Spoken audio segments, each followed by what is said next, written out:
El expresidente de la República, el doctor Leonel Fernández, y líder de Fuerza del Pueblo, llamó hoy a la comunidad internacional y a los actores políticos vinculados a la crisis en Venezuela a evitar un derramamiento de sangre y buscar soluciones pacíficas ante la escalada de tensión que vive ese país sudamericano. Ani Toribio con los detalles.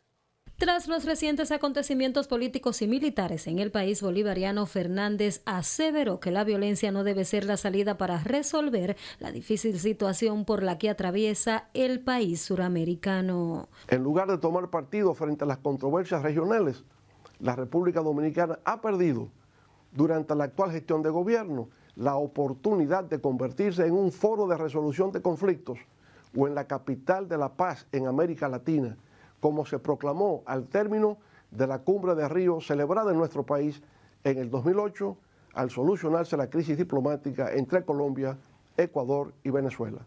El pronunciamiento del presidente del Partido Verde se produce en medio de cuestionamientos de diversos sectores políticos y la sociedad civil después que fuerzas internacionales detuvieran al presidente Nicolás Maduro y su esposa, generando reacciones en torno a la amistad que existe entre ambos mandatarios.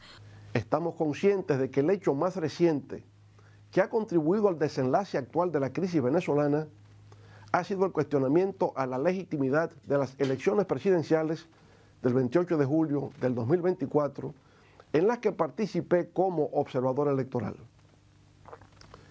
En esa calidad, en la que actuamos con total imparcialidad y neutralidad, consideramos que no se podía proclamar el triunfo del candidato del oficialismo debido a que no se habían presentado las actas de escrutinio. A esa decisión arribamos luego de diversas consultas con los miembros del panel de expertos electorales de las Naciones Unidas. El líder de la Fuerza del Pueblo destacó que la historia política de América Latina ha demostrado que las confrontaciones armadas y la represión solo traen sufrimiento, por lo que instó a la diplomacia, al diálogo y a la mediación internacional como los caminos para alcanzar una transición democrática y consensuada sin derramamiento de sangre.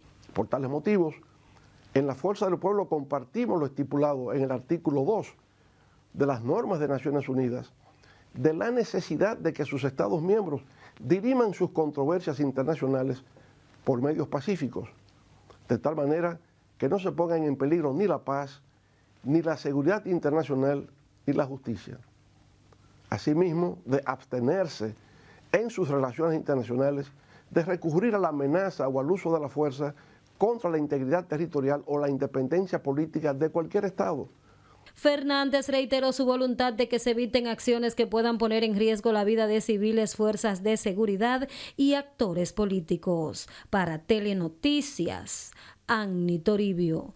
La destitución de Nicolás Maduro como presidente de Venezuela no cambia el estatus actual de las relaciones diplomáticas entre Caracas y Santo Domingo. Así lo afirmó este miércoles el canciller dominicano Roberto Álvarez, quien explicó que el gobierno tampoco reconoce como presidenta a Delcy Rodríguez. Aunque el Tribunal Supremo de Justicia de Venezuela designó a Delcy Rodríguez como presidenta de ese país para ser la sucesora de Nicolás Maduro, tras su apresamiento por Estados Unidos, el gobierno de República Dominicana no reconoce la legitimidad de su proclama. Así lo explicó el ministro de Relaciones Exteriores, quien dijo que esa ha sido la posición del país desde el 2024, ante lo que califican como un régimen de facto con el cual todavía no han cambiado las relaciones bilaterales. No hay ningún cambio en la relación actual con Venezuela. En consecuencia, como ayer dijo el viceministro Caraballo en una sesión del Consejo Permanente de la OEA, República Dominicana, manteniendo esa coherencia, tampoco puede reconocer ninguna legitimidad a la proclama de una presidenta en funciones o encargada del poder ejecutivo en Venezuela. Ante los momentos de incertidumbre que se viven en Venezuela, el canciller entiende que es muy temprano para que República Dominicana defina si apoyará o no una nueva convocatoria a elecciones a corto plazo. Todavía la situación es demasiado incierta, demasiado compleja para poder formar un juicio sobre cuál es el mejor curso de acción para la situación en Venezuela. Lo que hay que preservar a toda costa es la paz social, porque no hay otra alternativa más que el diálogo para resolver la situación venezolana. Roberto Álvarez también aclaró que los aviones propiedad de Estados Unidos que están en el espacio aéreo restringido no participaron en la operación de captura del depuesto presidente Nicolás Maduro. Son aviones claramente de reabastecimiento de combustible y eso ha quedado bien claro de que ha sido en la lucha contra el narcotráfico y en ningún momento ha habido ningún tipo de ejercicio que tenga que ver absolutamente nada con otro elemento que no sea la lucha contra el narcotráfico. El canciller no descarta que el país pueda servir como escenario para propiciar un diálogo ante la crisis por la que atraviesa la nación suramericana, como se ha hecho en ocasiones anteriores. Para Telenoticias, Paola Báez. El movimiento dominicano antifascista condenó este miércoles la postura asumida por el gobierno dominicano ante la Organización de Estados Americanos, OEA, al desconocer a la presidenta interina de Venezuela, Delcy Rodríguez, tras la extracción de su territorio de Nicolás Maduro y su esposa, Cilia Flores. Como nos cuenta Ani Toribio, el movimiento antifascista exigió al presidente Abinader rectificar de inmediato su posición. El capítulo dominicano antifascista les recordó al gobierno que fue la OEA que validó la intervención del país norteamericano en el año 1995, por lo que calificó como vergonzoso que el Estado dominicano pretende instituirse como árbitro de la democracia de otros pueblos soberanos. Por constituir un acto abyecto y vergonzante de subordinación a los intereses del gobierno de los Estados Unidos. En Venezuela, Nicolás Maduro es presidente y ante el secuestro, Delcy Rodríguez es la presidenta encargada hasta el regreso del mismo. En ese orden precisaron que tal postura, la cual calificaron como lacayismo, compromete gravemente la independencia de la política exterior del país, vulnera la Constitución y el derecho internacional, colocándose al servicio de agendas colonialistas ajenas a los intereses de los pueblos de la región. Nosotros esperamos que él apele al derecho internacional, porque ellos saben, como lo sabe gran parte de la clase política mundial, que nadie puede invadir y sobre todo ir a secuestrar a un presidente en funciones demócrata de noche, ir y sacarlo a él y la esposa y sacarlo y llevárselo, y como si fuéramos, esa es una etapa ya en el mundo superada. Exigieron al primer mandatario rectificar de inmediato su posición y respetar el derecho internacional, así como el principio de autodeterminación que tiene cada país y la soberanía de la República Bolivariana. En realidad hay que decirle al país que el presidente Abinader está colocando al país en el huracán de la guerra, de los grandes conflictos internacionales. Nosotros no habíamos tenido un gobernante que se metiera en los conflictos internacionales, porque nadie puede meterse en los problemas de ninguna nación. Y las declaraciones que ha dado el presidente con decretos y con posiciones son intromitiéndose en los asuntos internacionales de conflictos y de guerra. Denunciaron que durante la intervención de los Estados Unidos el pasado 3 de enero en Venezuela fueron asesinadas más de 80 personas y pidieron la libertad inmediata del presidente Maduro y su esposa Cilia Flores, quienes están siendo acusados por el gobierno de Donald Trump de narcotráfico. Para Telenoticias, Ani Toribio.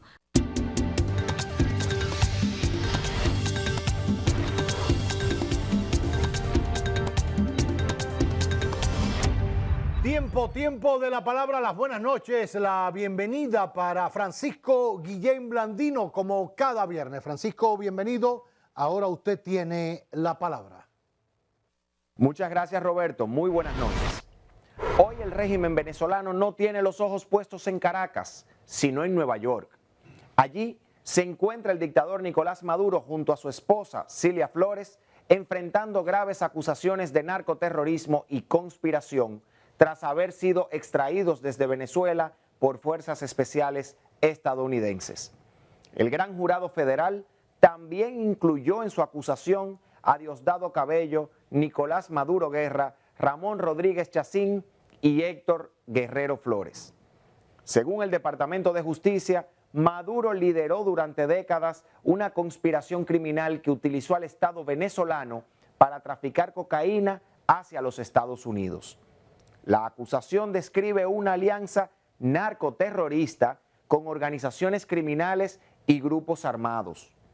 Maduro habría usado cargos como canciller y presidente para proteger el tráfico de drogas, otorgar pasaportes diplomáticos a narcotraficantes y emplear infraestructura estatal, puertos, rutas aéreas y recursos militares para facilitar los envíos.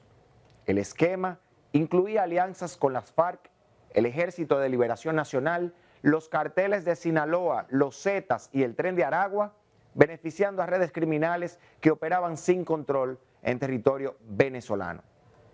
Esta acusación abre una carpeta jurídica compleja desde su inicio. Veamos por qué. Primero, la defensa alegará la inmunidad de Nicolás Maduro. El derecho internacional reconoce que los jefes de Estado en ejercicio gozan de inmunidad personal para garantizar la soberanía y la igualdad entre Estados bajo el principio parim parem non habet imperium. Sin embargo, esa inmunidad no es absoluta y se encuentra en proceso de restricción, especialmente frente a crímenes internacionales donde el cargo no puede convertirse en refugio de impunidad. Así también, la gran cuestión aquí es cómo analizará la Corte este aspecto, considerando que los Estados Unidos no reconocen a Nicolás Maduro la legitimidad de presidente de Venezuela, pero tomando en cuenta que él ejerce un control efectivo sobre el Estado y que otros países sí lo reconocen. El precedente Noriega de 1989 será inevitablemente citado aquí. Allí, la Corte negó la inmunidad personal, pero en ese caso, Noriega detentaba el poder, mas no la investidura. En cualquier caso, Maduro no gozará de inmunidad funcional, porque los delitos imputados no forman parte del ejercicio legítimo de funciones estatales. El segundo aspecto que se debatirá es la extraterritorialidad. La regla general es que la ley penal es territorial y se aplica donde se comete el delito. Pero existen excepciones claras. Por ejemplo, cuando los hechos producen efectos directos en Estados Unidos, cuando se trata de narcotráfico como crimen transnacional y cuando existe una conspiración cuyo destino final es territorio estadounidense. Estas bases son plenamente aceptadas en el derecho penal federal de los Estados Unidos y en tratados internacionales de combate a las drogas. El tercer punto que se discutirá es la extracción de Nicolás Maduro y de Cilia Flores desde Venezuela. La defensa alegará ilegalidad por una captura sin autorización en territorio venezolano. Sin embargo, el caso Noriega vuelve a ser clave aquí. Pese a una invasión militar y a una captura fuera de los mecanismos de extradición o cooperación internacional, la Corte sostuvo que la forma de captura no invalida la jurisdicción ni el proceso penal en los Estados Unidos. La acusación es jurídicamente explosiva, pero muchos de estos debates se irán resolviendo a lo largo del proceso, cuya audiencia está fijada para el próximo 17 de marzo del 2026. Ahora bien, queda una gran incógnita. ¿Qué pasará con los demás imputados? ¿Habrá entregas voluntarias? ¿Habrá nuevas incursiones en Venezuela? ¿O quizás alguno de los otros imputados será utilizado para negociar la culpabilidad de otros? Sin duda, este será un caso para los libros. Pasen ustedes buenas noches. Usted tiene la palabra.